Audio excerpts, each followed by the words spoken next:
Hello, Global Summit.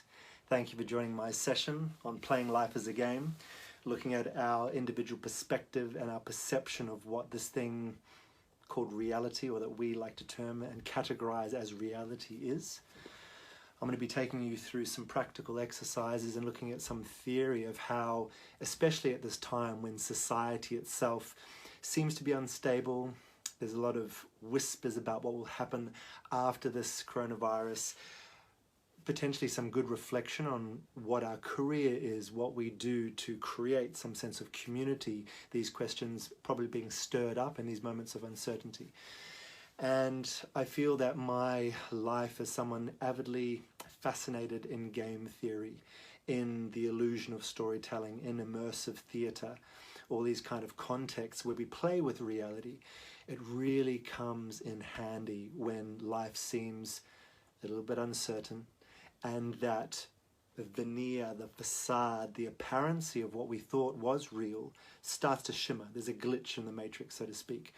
And so I hope to impart some playful, some very earnest, some simple, but also widely relevant ideas about game design, about play, and about inspecting and questioning what reality is itself.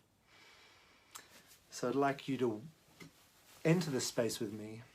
I always feel that these containers, whether it be an in-person ritual or an event, a conference, an online summit like this, they are tapping back into that assembly, that coming together. And that in itself is a declaration of a reality. It's absolutely a tangible thing when we tune in together and we agree. That is the foundation of reality. You know, when you're playing a game like chess or soccer, it's like, oh, well, I can't run outside this line. I can't touch the ball with my hands. Of course, all these things can be done, but it's through the agreement and the alignment and playing by the rules that suddenly that ball has power. When it goes in the net, a score goes on the scoreboard. And so what I would sincerely request, if you are stepping in with me right now, it's not just a brief scroll through. It's not just a side thing. I really want to give you everything, and I'd request that you step in right now and just do yourself the honor of quietening the sideline noise, of getting maybe a pen and paper to take some notes, of setting up your space so that it can become the blank canvas on which we can game design a life going forward. It's such a gift to have these moments of reflection, to have this time out of the incessant game that we were born into, that we didn't even really understand that we could participate in the writing of the rules of. We kind of inherited a game. We were born into a community when often we didn't feel like we could touch the sides. We go into public spaces, and even though it's a public space, we don't really think we can participate in naming what we do in that space. We rock up, eat our packed lunch, head home into the safe space where we can actually move the furniture around and decide what the culture of our little bubble is. But it's at times like this where the old rule book starts to show its age, that we get to have this time out. Call it on yourself, call it on the incessant noise, turn off the phones, really plug in and come back to that ultimate architect that we all hold within us. Into that person who can foresee and can look at the lie of the land and go, we could put a tennis court here, we could put a monastery here. What can we do with this open plane of the future? Looking at the future as a landscape that we can cultivate. So join me now as we create this little ceremony of undoing, of reflection, and step into this dialogue.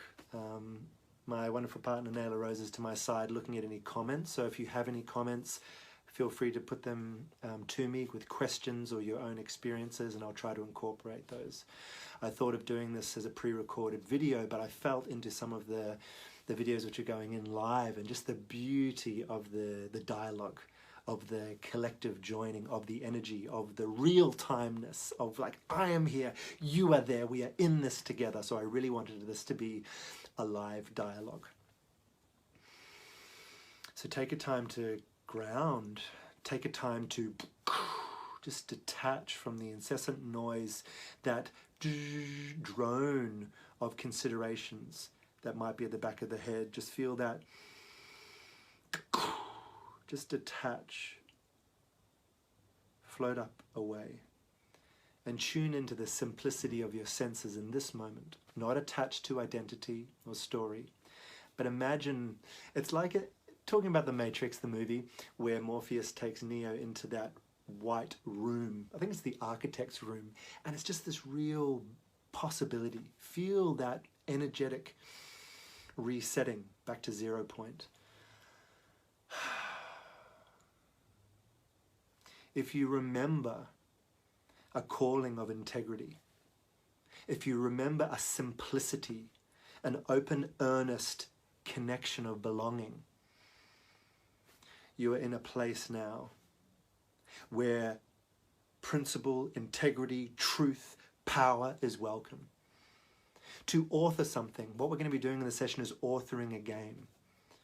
A simple, clear strike, simply put, unapologetically bold, ludicrous maybe, but heart-centered. That is the language that makes sense when we start to create worlds. If you think of the Big Bang, rippling out, and there is tumultuous changes, there is destruction, there are cries of whatever had been built before being, the face ripped off it, and there is this conservative conservation. And I think it's really important to look at the emotional level with the action of conservation. It's a beautiful intention to preserve what was, to protect our forest, to protect your life, your job, your business, to protect natural species. I understand that love. We were born into this world and it's what we know. I just had a call coming in. Apologies for that.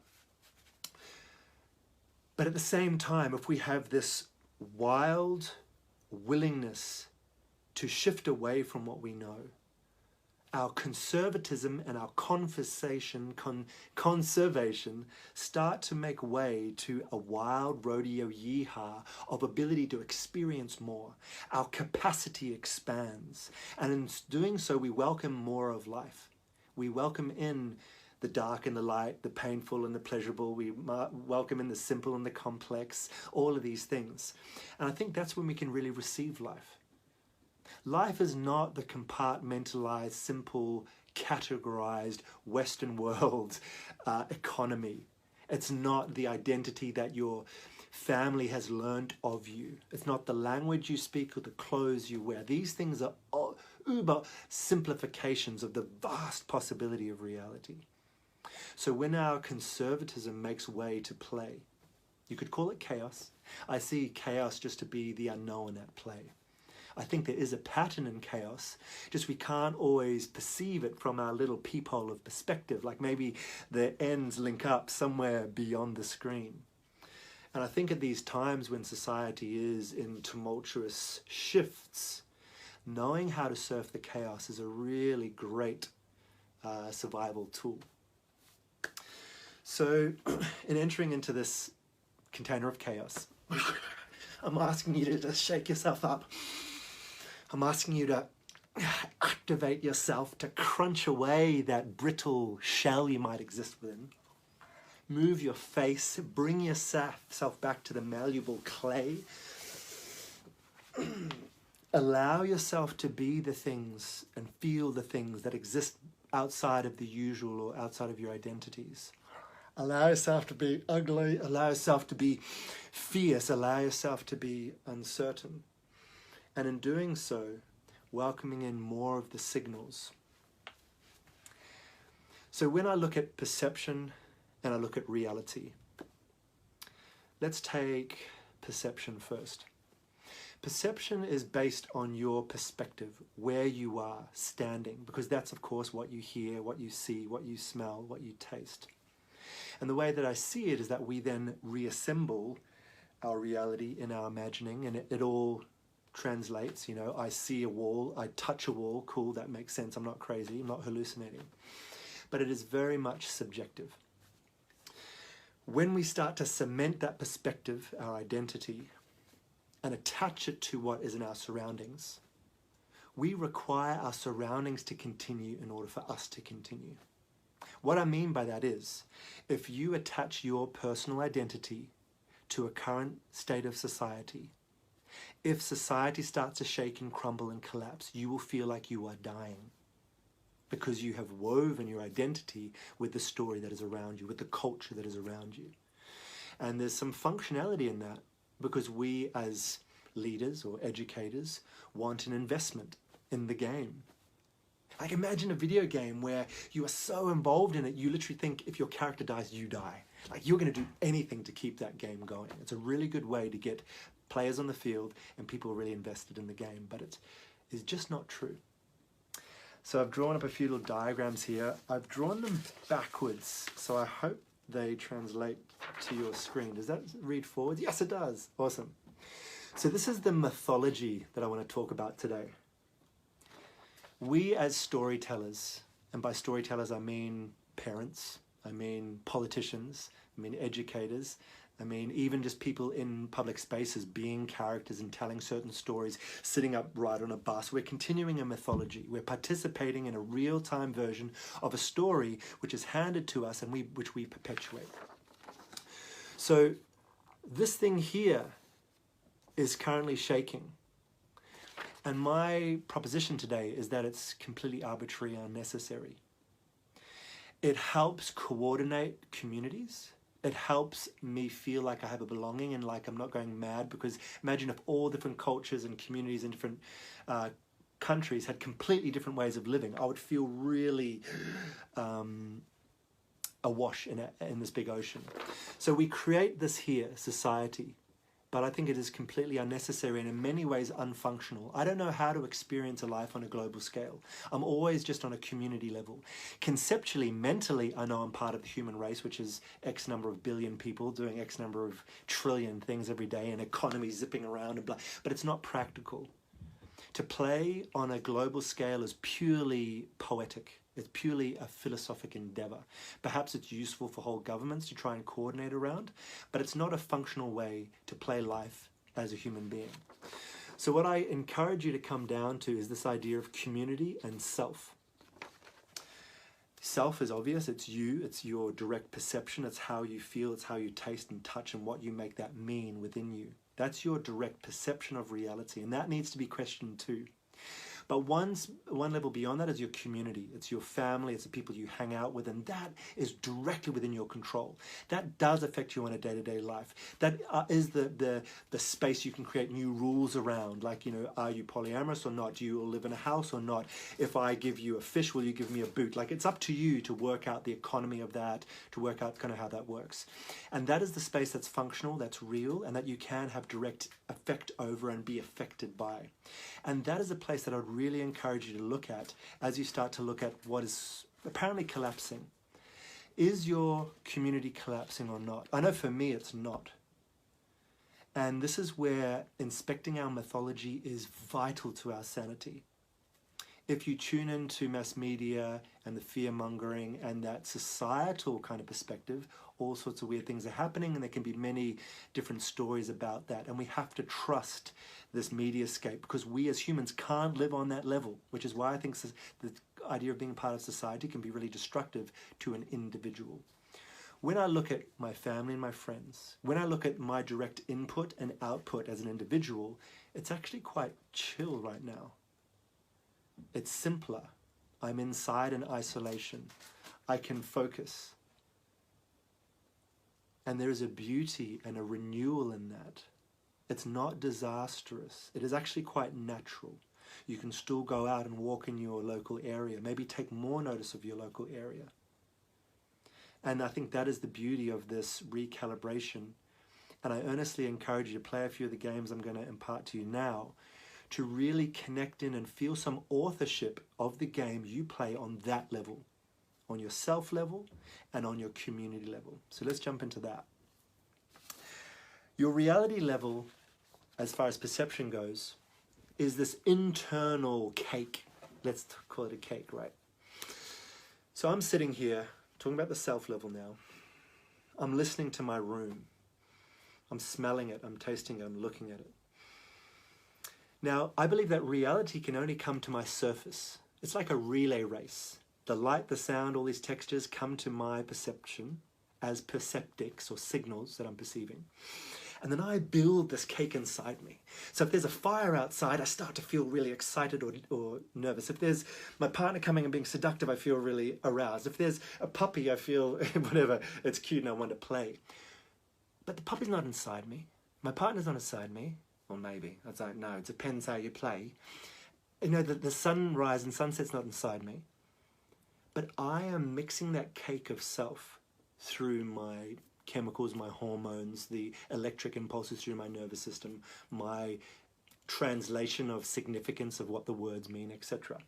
So my proposal to you is that everything that you experience is already within you. You hold the component parts like the ingredients of a cake. The perceptions that come in are simply just the spoon to stir them and mix certain things. Some of us might think that we're and might truly be empathic and we actually literally pick up energy waves from outside. But I really think even if you are, there's a great deal of personal interpretation going on.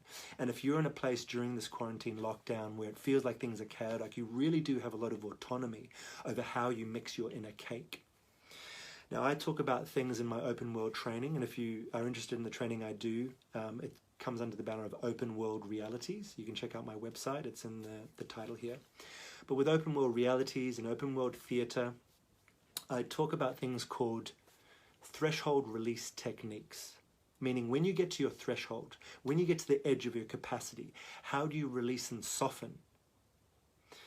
A real simple handful of things you can do, having cold showers as an example, fasting for a day and softening through that hunger space, even being aroused and trying to soften over that, having anger, once again softening through that, even pain, pinching yourself or undergoing anything which is, you know, to some degree at your threshold, and learning how you don't have to react, don't have to necessarily respond, but can author a decision. So first one I mentioned was the cold shower. Often we'll brace against it and we'll contract, and our breath will come up into our chest and into our neck. Fight or flight. With a little bit of training, what you can do is have the water come onto the back of your head and actually activate your nervous system, feeling that energy and the sensation going out throughout your inner tree, bringing the breath down into your belly, softening and opening up and allowing yourself to be played. And that's a good question. How are you being played by life? You are an instrument. What song are you singing? And being really bearing witness to the inputs. They could be people's opinions, words. Do you curate the sounds, the colors of the room, the lighting in your bedroom, you know, the things you listen to? Do you curate what comes in? Are you then aware of the inner cake that's being made? And can you do simple practices like the cold shower or like fasting for a day where you come to a point where you want to react, the body wants to survive, even holding your breath for, you know, a minute or so, and feeling that automaticity that kicks in and just telling yourself, detach, soften, bring some intentionality into how that gets remixed inside yourself. And all of a sudden, no matter what life throws at you, there's this authorship capacity that expands. And you feel so much more in control, even in the chaos. There's a real beauty to that. So these are just the direct sensory perceptions. But of course, we are mental beings as well, and the mind comes in. And that's where identity is so important. So I've drawn another little character here. I think that's right for you guys. So imagine you are doing a role-playing game. You open up the menu, you get to create your own character, your avatar to play this life as. What is your name? So my name on the screen is Atlas Talisman. That's about the third name that I've taken. My legal name is not Atlas, but also my legal name is not my birth name. I play in this space, and I really take it as a rites of passage, an initiation into a new identity, and it really makes a huge difference. If you were to conceive of yourself as following through on the lineage, say, you know, being a class of character or avatar in a game, that is a monk, say, or a warrior. All of a sudden, those perceptions and those signals which come in have a different meaning because your values change. So as a monk, you might feel really great. It's a bit of an ego hit when you sit and you read a sacred text or whatever for like 4 hours, and then you go and barefoot down to the river. You haven't eaten, you're fasting. All of these things which can be arduous, like barefoot, not eating, reading for extended periods of time. But because it complements your identity as a monk, you feel like you're leveling up. And these are called intrinsic rewards. So thinking of life as a game, you've got these two pillars, extrinsic and intrinsic. The external or extrinsic rewards is like people saying you're good or you getting money for things. And that is often the way that our society runs right now. You know, social standard and money in your bank account. But it's really not going to make you feel good about playing life if that's all you're getting. It's the intrinsic rewards. It's the internal feeling of growth, of progress, of figuring something out in yourself, of getting better, of leveling up your character that will make you want to come back and play your life. Imagine waking up every morning and looking forward to what you're going to do. And that comes down to a large degree of making sure you've got intrinsic rewards. And I'll talk about your scoring system. Like if you're designing your game, what's your score? How do you get points in your life? And I'd encourage you to move it towards an intrinsic system of personal economy. And that way, regardless of what's happening outside in the societal economy, your personal economy is within your grasp. And that really brings a lot of calm in the uncertainties. So one of these things is your name. And I like the fact that we say, what are you called? Because it is being called into a certain identity. So if you're going to play this game, I totally encourage you to rename yourself and also rename who that is. So as you're, for example, at the moment in this isolation situation, or if you want more discipline, maybe take on this identity as like a monk or take on an identity as a warrior. I know that when I go into the forest and I'm in a cold river, I feel good. I don't feel suppressed and victimized and, oh no, why do I have to do this? Is this external hand holding me in the forest? I'm like, no, I am, I am bear. I am here in the cold stream. This is what I was born for. And I feel that the identity of the warrior makes those things pleasurable. I don't think that signals are inherently unpleasant or pleasant. I think to a large degree it's your interpretation based on your identity. And if you've built your identity so far in this life around someone who, oh, I don't do that. No, I don't like loud music, or I only do this or that. I really encourage you to re-inspect the character you have created. Not to say that that character is wrong, and there might be, intrinsic things to you. You might have really sensitive hearing, I don't know. But mind over matter, psychosomatic ills, these things are very palpable. Placebo effect, all these things.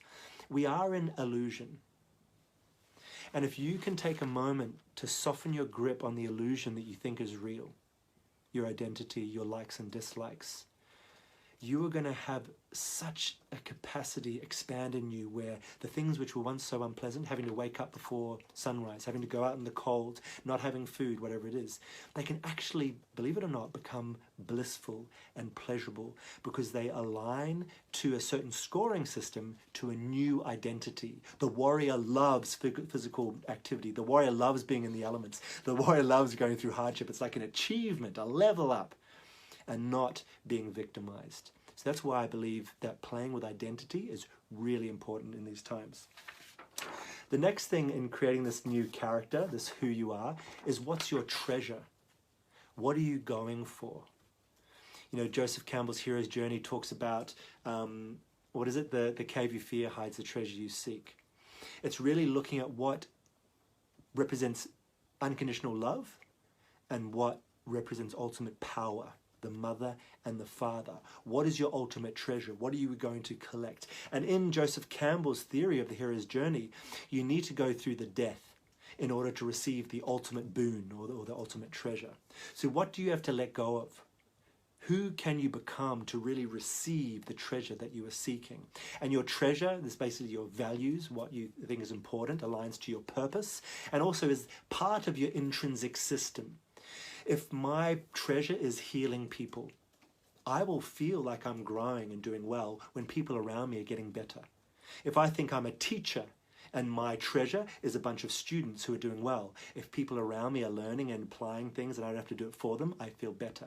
If I'm a builder and I want to craft this physical world like a demiurge, you know the demiurge, the gods who craft the physical, and I see beautiful buildings, I'm like, that's my treasure. You know, it's your havingness. It doesn't mean I have to possess it or hold it, but I'm able to experience it. Here's a really interesting idea.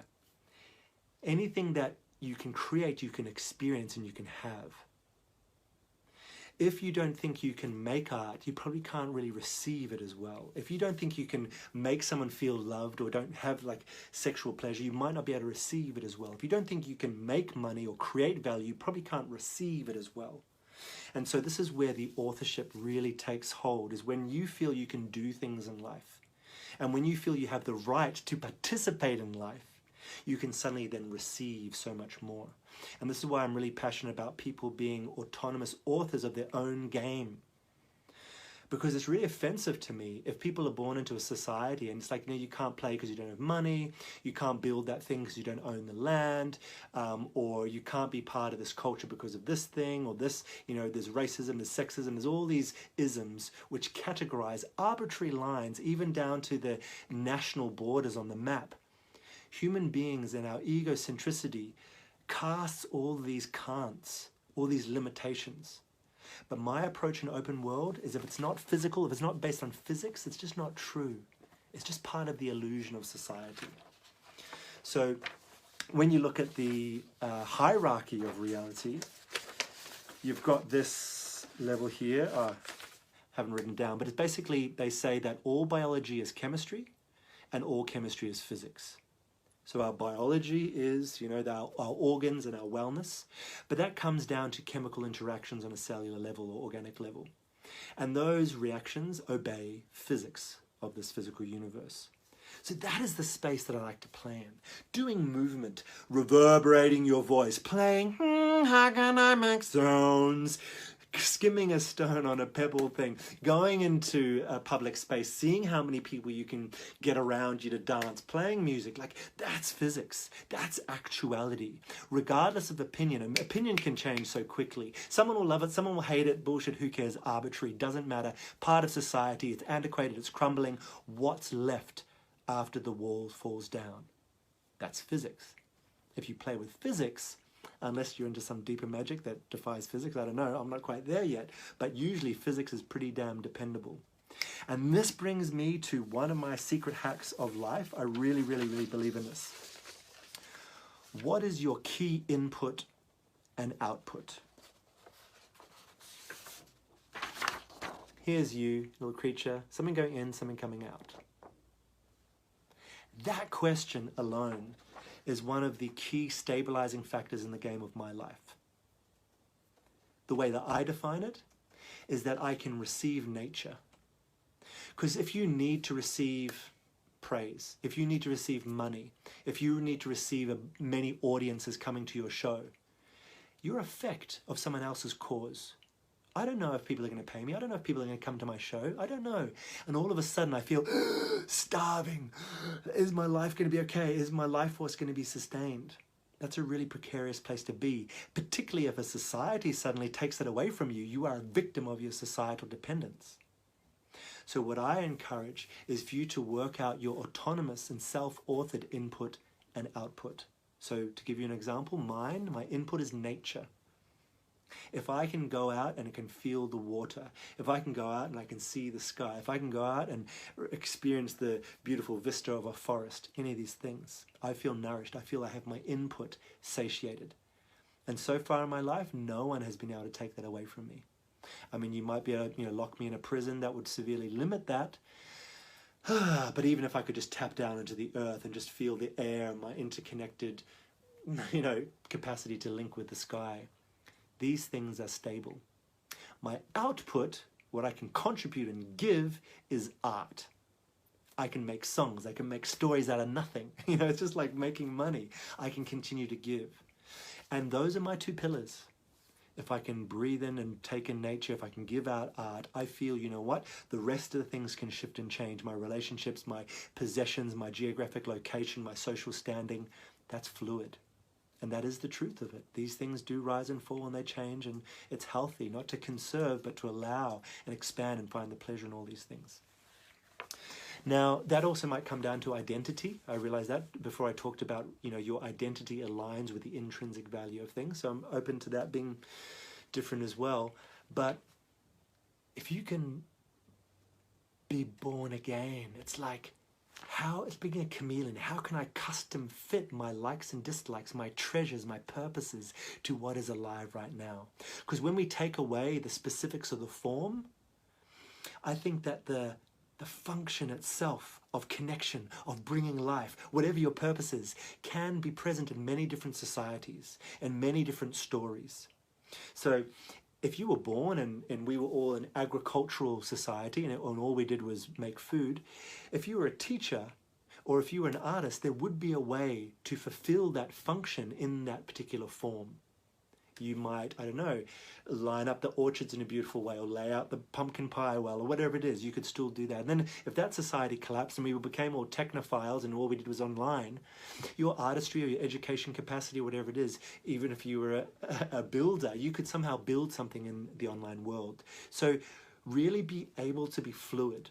Know the essence of your purpose, the essence of your gift and your genius, and being willing to take on new identities dependent upon the new story that is cast by our collective society. And then you just feel free. It's like, okay, I can put on this costume now, knowing you're still in your integrity, knowing you're still following that baseline purpose that is your lifeblood, and keeping your input and output, keeping your way of receiving and giving autonomous so it's not reliant on the external society. That's a really key part of sanity for me. I think it's also really important at these times of cultural and societal evolution to have respect for, but also the ability to transcend the specifics of any one society or culture. It's very popular at the moment in our society to deride Western progressive built, colonized society and culture, and praise traditional indigenous culture. And I see the balance that brings. However, if we blindly follow any culture, we are saying that a human construct supersedes the natural construct. Now, certain cultures might better align to nature, which is probably our argument for indigenous cultures. They probably serve and integrate and harmonize better with nature, in which case, awesome, they're probably a better one to go with. But even then, let's really keep our eyes open and not have our guilt react us to praise any human-made culture, because ultimately it is a story. It is an ambiguation or abstraction of natural truth. The actuality is what is. If not a single human being was ever born or ever wrote a single book, that is what is. And within that isness is all the things that we praise. Is the God, is the nature, is the everything. It exists beyond our making. Sure, there's beautiful things in our bubble, books and internet, and we've got a bunch of cool things. Like those don't necessarily exist without human beings. But I do believe these are all translations of the ultimate external beauty that we are trying to translate and categorize to better feed it to our next of kin, to our generations that come forward. But let's realize that culture is a story. And it's when we tap into state that we have universal stability. When we tap into and attach to story, we can have instability when that story starts to shift and change chapter. So yeah, let's not attach to any one culture too strongly when ultimately at the foundation is nature, universe, God, aesthetics, whatever it is that those are trying to translate for us. Or with me, tracking, feel free to ask any questions if you have them. I'm happy to answer any questions about reality, about game design, how to apply game design practically to your daily life. I've talked a little bit before, if any of you are joining later, on working on a personal and community level as opposed to a societal level, unplugging from the societal story, coming back to the state of actuality, and questioning how your identity is filtering your direct perceptions to bring an internal state. And that is a beautiful point of stability if you start to have autonomy in that space. Let's do a little exercise now, actually. So bringing yourself into alignment with your spine, undulating your pelvis a little bit to unlock your lower back. Tensing your PC muscles like you're going to wee, and you're stopping and starting, activating the root, activating your base. Breathing down into your belly, rolling your shoulders, finding any stuckness, allowing your shoulders to come down and open, opening your heart, stretching your face, rubbing your hands together, stretching this mask, sprinkling down the nervous system, grounding your feet into the earth, straightening up, opening the top of your head, softening your face, expanding out the back, and feeling after that combobulation the beautiful stillness in the elixir of your internal solution. Feeling that any tension is starting to allow a softness so that all of the fluids, the blood, the hormones, the energetic synaptic clicks can better bring you into 0 point. Feeling your own personal space expanding beyond this meat form. Feeling a responsibility and a kindness to all the symbiotic systems that weave in and out of us. Our oxygen, our bacteria on our skin,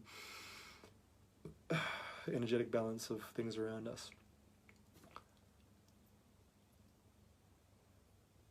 And I'm going to invite you into some state shifting. So from this 0 point, I invite you into an internal experience. Don't worry about performing it or showing the people in the room around you or performing for me.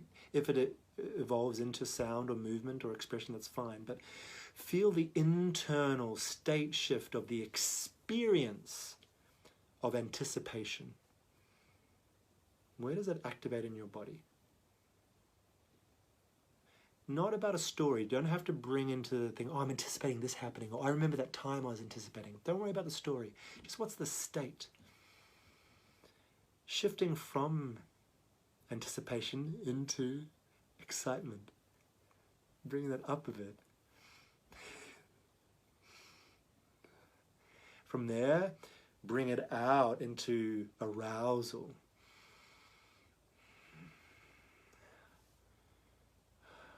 Bring that down into, or twist it into confusion. And feel that plummet into just like embarrassment. And then have some kind of blame. But then have that blame, that forward come into curiosity and start to open again and welcome in. And feeling that each time where that shifts into your body, where you breathe, what the sensation is. Some of these might be easier to connect with, some might be harder. Some might be numb, some might be really pungent. From your curiosity, find humor. And then find love. Find love and respect and recognition. And then coming up into acknowledgement and pride, a really beautiful, humble pride. There's a remembering. And then there's wisdom and peace. And then drop that. Shake it out, back to 0 point. Cool. So there's some inner cake making. Yeah, that's a state. And those things we're just making up on the spot, but we do have that conductor's wand within us. You know, if you feel you're stuck in any kind of expression or feeling for an extended time, you can actually shift your state. And it's amazing how the mind can interpret whatever's going on as positive or negative. Once again, back to your identity. Does it fall into your treasure or not? Are these things that you find redeeming or not? It's really beautiful when we can start to feel that self-conduction of our inner state. So moving beyond that, how does this relate to real-life action? And despite all the meditation, all the personal work, all the identity deconstruction, sometimes we still have inhibitions. We still have considerations that we just can't get around. And there might be some beautiful possibility you've known for maybe most of your life, a version of yourself, or a business idea, or a type of relationship, or whatever it is, an environment that you want to live in. but your identity or your way of being just prevents, regardless of what you do. It's like, whoa, this barrier is like watertight. I cannot get through that. I'm magnetized back into the safe side of the fence. And this is where this little game comes in really handy. Crowdsourced decision making. Not making the decision yourself, but outsourcing to other people's ideas, other people's points of decision. So I've made up this game called Vicarious. At the moment in lockdown, it's not too easy to play because it involves online audience playing a real human avatar, directing them to go out into society and do things in life. Can probably work out an isolation version of this game as well. But essentially with Vicarious, what happens is I hold my phone at my chest with the camera pointing out as my eye level, and then an online group of people decide where I should go, who I should talk to, understanding me as a character. You know, I am Atlas, I'm an artist, I do embodiment stuff, I'm a game designer, blah, blah, blah. They know my kind of capacities, but they send me out to try and play the game of life. And this simple concept of crowdsourcing the decision-making is a great way to implement things that we've seen work in the economic sphere, say, for example, Kickstarter, where, you know, you crowdsource your capacity to raise funds. And all of a sudden, all of these people's resources become accessible to you. They do this in the science field as well. There might be a particular problem to do with DNA strand decoding or whatever it is, and one laboratory just can't get their head around it. They can't solve it. So they crowdsource it. They start to leverage the hive mind. And all of those people have different perspectives, different perceptions, different interpretations, different stories. And that gets around any one limitation of inhibitions and personal barriers. So imagine if you outsourced your decision making for a day. Imagine the different people you would meet. Imagine the different places you would go, the different things you would do. And this game, if you're interested, you know, connect with me through openworldrealities.com. But I'm looking for other players, other Vicarians to be played in Vicarious, or online players to control us, to really see what a crowdsourced life would look like. Can you get around my personal inhibitions? And more importantly, directly for you, can your loved ones, people you really trust, help guide you? And can you have the discipline to not listen to your own inhibitions, to not give in to whatever internal compass? I'm not saying totally ignore your intuition, but it's about balance. If you have gotten to where you are after 20 or 30 or 40 years of listening to that decision-making process, what would happen if another mind decided what you did? And that just excites me so much.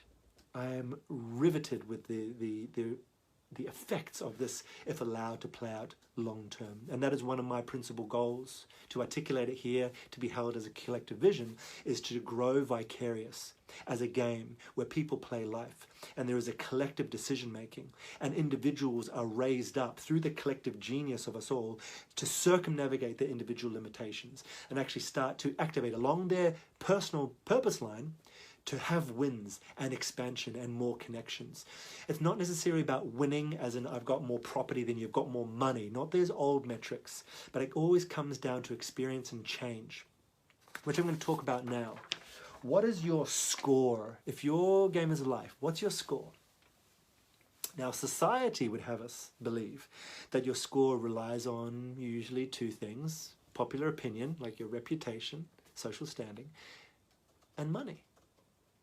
Like if everyone loves you and you're rich, I mean, you can do whatever you want and you feel pretty good in the modern society. But as good as that is, I believe that there's an evolving economy. And I really can't remember where I read it. I read a bunch of stuff. But this line of evolution apparently is what's happening in our economy, and it does make sense to me too.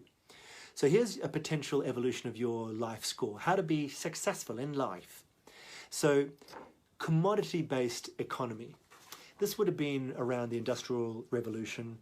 Our economy was based on how many things we could produce in factories and pump out, and people bought them, and everyone was encouraged to be a good citizen and get a, whatever, bread maker or television or car or whatever it was. But after a while, there's a finite number of things we can pump, and then eventually we don't have a closed loop production system. So our garbage waste piles end up building up. We don't know what to do with them. It's like, we can't, okay, let's have a different type of economy. We've got too many people to fit in the factories. All these people we educated to go and wield spanners and crank wheels. We need something else. So then we started to get into the service-based economy. This is where we would give people massages, or we would guide people on what international travel they should do. We could talk on the phone. We as service and servants, we guide different things throughout the economy, and a lot of people have jobs in that kind of vein. But then it's still got limitation, because in and of itself, it doesn't innately do anything. It's a service, and depending on the design of the service, it'll either be good or not. Then we come down to an experience-based economy. That's when people start to go to retreats and have these mind-blowing experiences and doing ayahuasca and climbing to the top of mountains. And it's like, oh my God, I had this amazing experience design, experiential this, experiential that. And we're willing to pay for it because we actually feel changed by it. It's direct, it's magical, it enhances this life story we're having. And then this final step is change. So it's like, cool, okay, you went to the top of a mountain, did ayahuasca, and skydived back down to the base jump to the bottom. Like, that's cool. But Tony, you're back in the office this week. What changed because of that experience? And that is where it's really exciting. It's like, no, if your currency is changes, that's authorship. That's being the architect. That's being the game designer. That's being godlike. You're creating your reality, because what you do brings changes. That could be a change in the culture of your family. It could be a change in your body. You get stronger. It could be literally a biochemical change because you're doing this biohacking, you're doing breath work every day, meditating in flotation tanks, whatever it is. It could be a change in your environment. You do landscape gardening, you make labyrinths, whatever it is. And I believe that is a really great place to function in. So when you recalibrate your life design, I would encourage you to score yourself. And you can do this in isolation, particularly those of us who have had our earning capacity cut. You might not have much autonomy or causative effect over being able to generate more money, which can be really frustrating, makes us feel impotent. So in creating a game, you can designate what the new scoring system is. So I would encourage you to move from commodity-based, if you're basically making money and self-worth based on trading objects and selling. Cool, move beyond that into service. How can I serve people? How can I make other people's things work better? How can I be a point of reference in between? If you're that, maybe move beyond that. How can I give people experiences? Or maybe even more importantly, how can I have an experience for myself? You're in the same space if you're in quarantine, but have you smelt the carpet recently? Have you slid on your belly through the kitchen? Have you, had a shower in the dark? What simple experiences, how can you remix the way that your perceptions come in? Have a silent day, have a blind day, have a day where you don't get out of bed and just lie down. Can you do that? How can you re-experience your environment? And then once you've had a good go at that, move on to change. In this time, whether it be 2 weeks, 4 weeks, 4 months, I don't know how long the isolation is going to last, but how many things can you change about yourself? Let's go in shells of change. Your inner state. Can you state shift? Whenever something comes in, do you weigh up, is this activity worth sacrificing my inner state for? Really become a master of the inner domain. Then the outer shell. Can you change your physical body? Your relationships. Can you change how you deal with your partner, your kids, or whoever it is? Your physical environment. Can you optimize and change the lighting? Can you give yourself really nice, like a reading nook, or can you improve that space? Your community. How many of us go out and take the authorship of actually creating a better space in our gardens, in our parks, or in these kind of areas directly around us? That's exciting change. And regardless of what happens post-COVID-19, I really believe you'll have such a stronger foundation, and you will have a scoring system. You will be rich. You'll be productive. If you, A, work out what comes in, work out how it changes you, make sure you've got an autonomous thing you can always be fed by. For example, for me, it's nature. Work out what you put out, so you're always able to give. You can always play in life. You don't have to wait for someone else to employ you or give you permission to do something. You can be doing something. For me, that's art. I can always give, and I always feel like I'm playing in life. And then move your scoring system, your self-worth, from money and external praise, which, like I said, are extrinsic rewards, to intrinsic rewards, things that make you feel like you're changing, you're getting better, you're learning, you're leveling up this avatar of self. Now, if you can't work out what that is, maybe your identity is stuck. So try some identity shifting, rename yourself, work out, your treasure. And there was another one here that I put on my chart, which is called lineage. And I think this is a really nice one here too. You can see that down the bottom, lineage. For me, lineage is beyond any one time, any one industry, any one culture, any one bloodline. It's a way that we serve the world.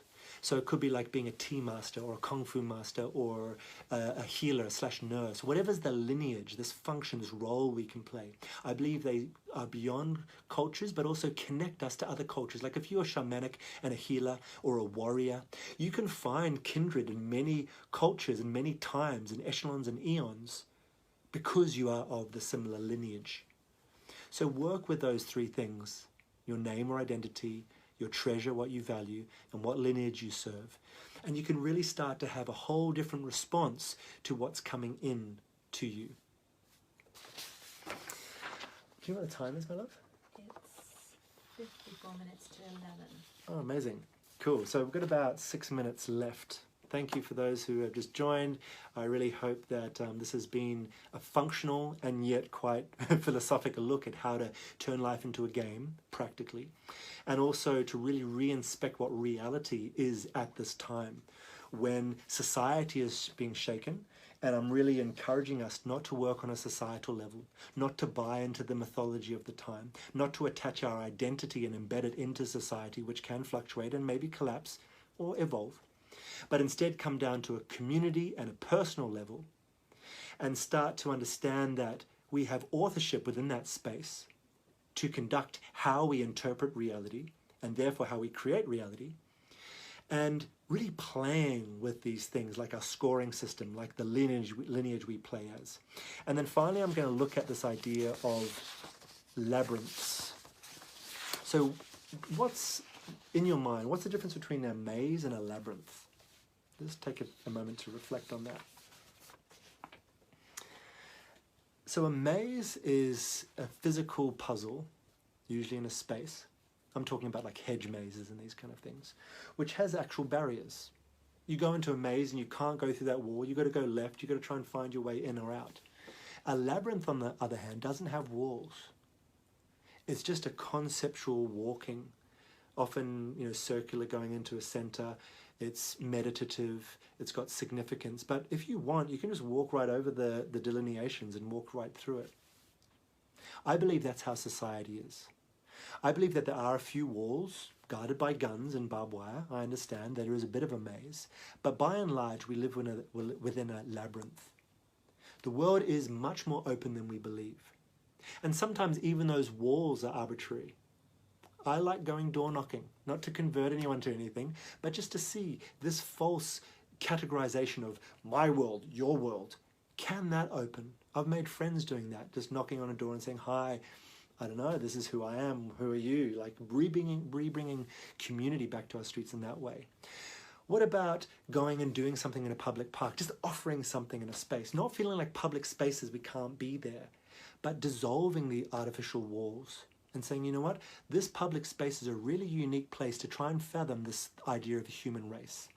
We understand humanity one-on-one in our domestic setting, and we poetically understand being part of billions, but it's in the public space we can be, after isolation, the lockdown is dissolved, we can be in the space with hundreds of thousands of people and really get this idea of, whoa, this is kind of the most people I can personally take in through my direct perception, and this is the closest I can get to actually experiencing humanity. And I believe the best way to understand things, to learn, is to do. So what I'd encourage you to do at this time, talking about community, talking about crafting your space, talking about bringing change, create a labyrinth in your local area. It could be lightly done with chalk. It could be done with a little post-it notes or bits of paper encouraging people to do. It could be completely invisible. You might just guide yourself on a walk and put it on social media, like geocaching. You can actually put objects in different places for other people to pick up or do whatever it is. Once again, all this has to be done responsibly. I don't want you transmitting coughing on things and putting them around for other people to come and get. Use common sense, but the point being, can you conduct people through a space to experience it differently? Can you start to take responsibility on a local level for how to create playgrounds, how to create meditative walks, how to make it friendly and interactive? There's a thing called HCI, human-computer interaction, and that's kind of an area that I work in, interaction design and game design, but it doesn't have to be my industry. It's just a human basic thing of having an intermediate thing that people can connect through. If we can make these things, I think it's one of the best services to mankind at the moment. Create things that help things connect. So a labyrinth is such a thing. It's a beautiful offering on a community level. It's a great way to change your relationship to the physical world, to become an architect, and to start to work out what your inner state is in that space. You can allocate a particular part of a park to be a circular walk going in a cone shape or whatever shape, coil shape, and you can just Google, labyrinth patterns and stuff like that. And at different stages of the walk, invite people into a reflection. Ask them to set an intention. Get them to tune into a particular sense, smell, taste, touch. Get them to create something. Encourage them to connect with someone they haven't in a while. Write a letter to that person you haven't expressed. Do whatever it is. And you really facilitate an internal change and experience. It also brings change. And I think that it works on the meta level as well, where we realize that that is what society is. It's just a bunch of invisible walls and a bunch of tasks assigned to different areas of the labyrinth. And when we start to claim our right as an architect, society becomes really fun. Because we realize that society is a made-up word that no one really controls. Our inner emotion and our money is kind of goaded by the general media, getting us to want to buy things or think we're really good if we're part of this group, or we all recoil at that because now it's infected. Like, we can be controlled to that degree. But I don't think anyone has a handle on all communities. They need us to buy into the myth of society. And so if you want to really find the way to practically engage with life as a game, work on self, work on community. Reassess your economy, bringing it from commodity-based through to service, experience, and change, and really relish this time to play the game of creating a foundation that you can causively take things out and give things to. And you will feel like you are contributing, you are part of something, you are creating your own game. And it literally is a game. It's made up, just like society is. It's meant to be fun, so be guided by intuition and your curiosity, because when you follow your curiosity, you end up in your genius, that thing you were born to do. And it'll be amazing how the thing you do complements someone else's thing, and we don't all have to violate ourselves because we're all different, got different human designs, different astrological calibrations, all these sort of things. And there is a design where we all fit together. But we are so damn controlling, we think we need to violate our genius and do what's meant to be done, and it's all clashing and we're all unhappy and we're being drained and economy's falling apart and there's inequality and people are homeless and people are sick and depressed and relationships are suffering. Like, Jesus, that game is not a good game. But there is a really good game underlying it, and that is called reality. It's not society. And unfortunately, none of us really know what that game is, because each of us take a bite of it and interpret it ourselves. But there's also something beautiful about that, because your reality is your reality and you're creating it. Well done. And we're all drawing from the greater senses through physics and our physical environment and our spiritual energetic space. But as we start to reclaim this inner space, that inner cake mix, it starts to become hilarious at what we stick ourselves in or free ourselves into. So please, to wrap up in this time, I highly encourage you to, just going to make sure I've got all my notes here, cool. I highly encourage you to play, to soften, to take this time for deep listening, to not plug into the ongoing fear story which is being played out about how things are collapsing and falling apart. Believe me when I say, continual catastrophes have been happening for decades, for centuries, that our attention and guilt was not focused onto because it suited our general myth to ignore them. Many, many, many more lives have been lost continually.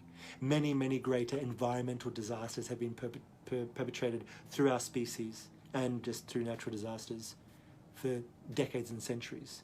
Many, many, many worse conditions have been happening all the time. All this happy life, all of the perfect, stable story, it's been chaos as hell beyond that scope of our story if you live in the privileged Western world. And now the story is being told that the world is collapsing because in some ways certain aspects of it are changing and crumbling, and it seems like a collapse if you attach your identities to society. But this is no worse than it's ever been. And if you tap into self and community, you might find it's actually a hell of a lot better now that we've slowed and we've stopped and we've started to question what this game is that we are playing. Thank you for joining me for this talk on reality and on playing life as a game. I hope you have honoured yourself by taking this time to really reflect on the game you're playing. I'm very open to continuing dialogue. I'll try to check the comments, but also I don't go into Facebook too much. I much prefer direct correspondence. So if you want to message me via Facebook or just message me, atlas@openworldrealities.com, or just go to my website, which is in the description, and go through the contact form there. I'm here. I'm human. I'm on the same chessboard as you right now. We have aligned momentarily in this fleeting breath of existence, and that's pretty damn cool. So I may as well exchange with you because you're an extension of my symbiotic system. We are breathing the same sky. So yeah, big deep breaths of calm presence. And we've got all the resources we need collectively. So let's share. Thank you for receiving what I've shared tonight. I'm Atlas Talisman. May your life be the signature of your soul. And thank you for playing.